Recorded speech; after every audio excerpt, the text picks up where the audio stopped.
In 1981, San Francisco, there's this guy named Chris Gardner. He puts every bit of his savings into buying a new medical device, a portable bone density scanner. He truly believes it's a big breakthrough, something doctors would rush to buy, and that he would earn good money from it. But reality hits hard. The machine costs a lot, and most doctors don't think they really need it. You just don't need it, Chris. It's unnecessary and expensive.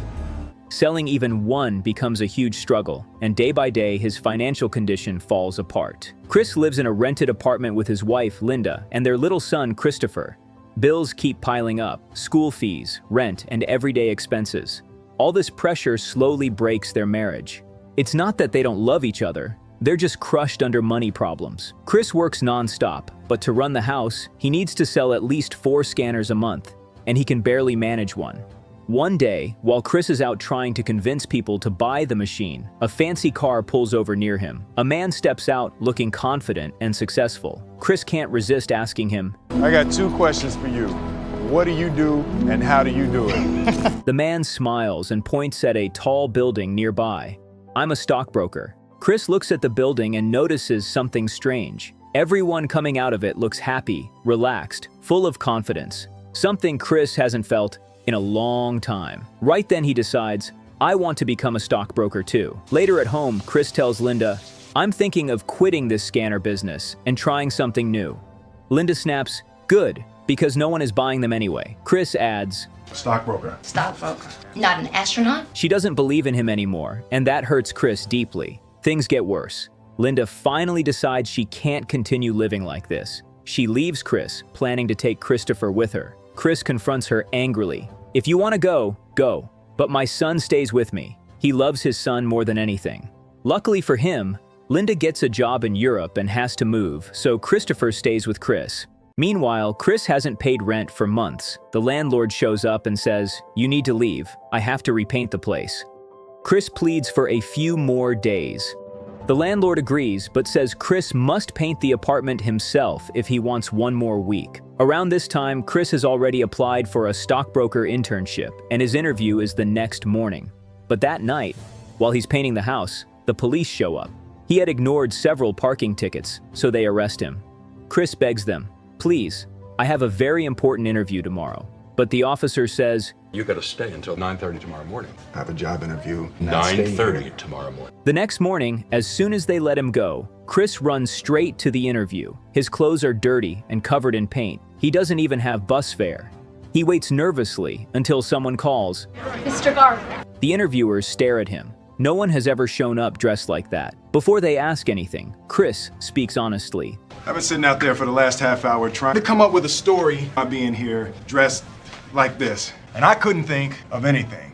So the truth is, I was arrested for failure to pay parking tickets. The interviewers are shocked. They've never met someone who showed up with that kind of honesty. They start asking him questions. One of them says, how far have you studied? Chris replies, I finished high school and I topped my class. So during the interview, someone asks Chris, how many in the class?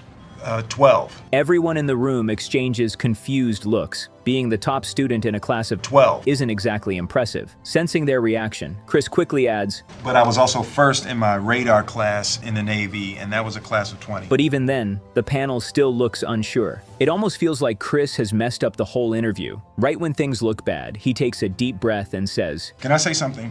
I'm the type of person, if you ask me a question, and I don't know the answer, I'm gonna tell you that I don't know. But I bet you what, I know how to find the answer. Is that fair enough? This honest reply softens the room a bit. Then the senior-most man on the panel leans forward and asks, Chris, if a guy walked in for an interview without a shirt on, and I hired him, what would you say? He must have had on some really nice pants. The whole room bursts out laughing. The answer is funny, bold, and confident. And this time, it finally works in his favor. Chris gets selected. One of the panel members, Jack, is someone Chris has been chasing for weeks. When Jack congratulates him, Chris says, I'll let you know tomorrow if I'm joining or not. Jack's mouth literally drops open. You spent days running after me for this chance, and now you say you'll think about it? Chris replies, I didn't know it was an unpaid internship. My situation is much worse now. Jack explains the deal. It's a 6-month unpaid internship. 20 interns are selected, and after 6 months, only one person will get a real job. It's a huge risk, and Chris isn't sure he can survive without income for that long. Jack finally says, "You have until tomorrow morning. If you don't tell me by then, I'll give your spot to someone else." Chris goes home, spends the whole night thinking, and finally decides he's going to take the chance.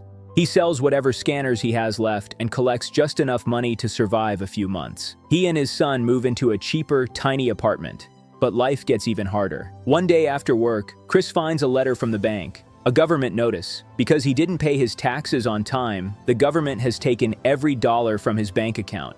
He has nothing left. He calls the tax office again and again, but no one can help him. A few more days pass, and now he can't even pay the rent of his small room. One night, when he returns home with Christopher, he sees all their belongings dumped outside. They've been kicked out. Chris doesn't know where to go. He has a little child with him, their bags, and not a single coin in his pocket. He goes to a friend's place, someone who once borrowed money from him. Chris knocks and says, "Please give me back what you owe me." But the friend doesn't even open the door. He pretends he's not home. Feeling completely defeated, Chris grabs their things and walks to the subway station with his son. Christopher asks, "Dad, where are we going?" Chris replies honestly, "I don't know." With no place to stay, Chris suddenly gets an idea. To protect his son from fear, he turns this terrible moment into a game. He tells him to imagine things, to pretend they're on an adventure. They play along and end up inside a restroom at the station. Chris locks the door, spreads some newspapers on the floor, and sits down with his son on his lap. For that night, the bathroom is their home. People bang on the door,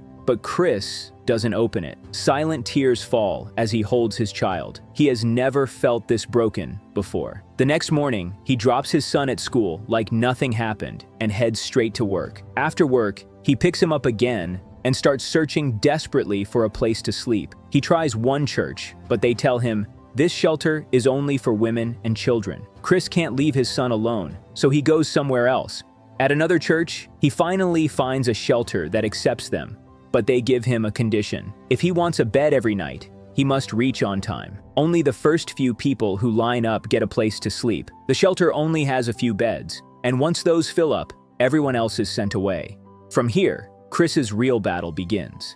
His office expects him to stay until 7 p.m., but Chris decides that every day he will leave at exactly 5 p.m. so he can stand in line early enough to get a bed for himself and his son. Because of this, he doesn't even drink water during the day. If he drinks water, he'll need to use the washroom, and that will cut into his working time. So for the entire day, he works non-stop. Slowly, his life falls into a strict pattern. Work, pick up his son, stand in the shelter line, sleep, repeat. He still has one last scanner left with him, and he hopes he can sell it soon to get some money. One day, he takes his son to a park to play basketball. Christopher enjoys himself, but Chris is breaking on the inside. While watching his son play, Chris says softly, "Don't ever let anyone tell you that you can't do something. People who fail in their own life want to make others give up too. If you dream about something, protect it. If you want something, go take it. Don't wait for permission." It seems like a simple moment, but Chris is really speaking to himself. Later, he visits a hospital where a doctor is interested in the last scanner. But when Chris tries to show how it works, the device refuses to turn on. His heart sinks. This was his final hope. That night, he opens the machine and checks every part. He finds a broken component inside, and he doesn't even have money to replace it. Desperate, he takes his son to a hospital and sells his own blood. With that little money, he buys the part, fixes the machine, and finally gets it working again. He manages to sell it and earns some cash. That night, instead of going to the shelter, he rents a tiny room for one night. For the first time in a long time, he and his son watch TV and sleep peacefully. Meanwhile, the internship continues. Chris works like a machine, calling clients all day, meeting people, and then studying at night. There's an important written test coming up. The other 19 interns are well educated and have degrees. Chris is the only one who only completed high school. The exam day arrives. Chris writes fast and finishes his paper before anyone else. As he leaves, another intern joins him in the elevator and asks, "So did you finish the whole thing, or you have to go somewhere?" I have to go somewhere, but I finished the whole thing too. I struggled with the essay question on the back. What did you write? Essay question? On the back. He runs back, but it's too late. Finally, the big day comes. The day they announce who gets the only job out of the 20 interns. One by one, everyone is called inside.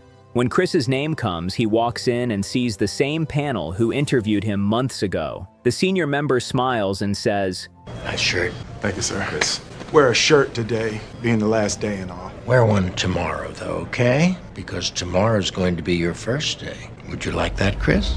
Yes, sir. Chris freezes. His eyes slowly fill with tears. He has survived 6 months with no home, barely any money, and the full responsibility of raising his son alone. He quietly answers, "Yes, I would. That one word is enough." Chris gets the job. The senior then asks gently, Was it as easy as it looked? No, sir. No, sir, it wasn't. From that moment, Chris's life finally changes. At the end of the film, Chris walks down the street with his son, and a stranger passes by. That man is the real Chris Gardner, the person whose true story inspired this movie. Be sure to subscribe and turn on notifications. Thanks for watching.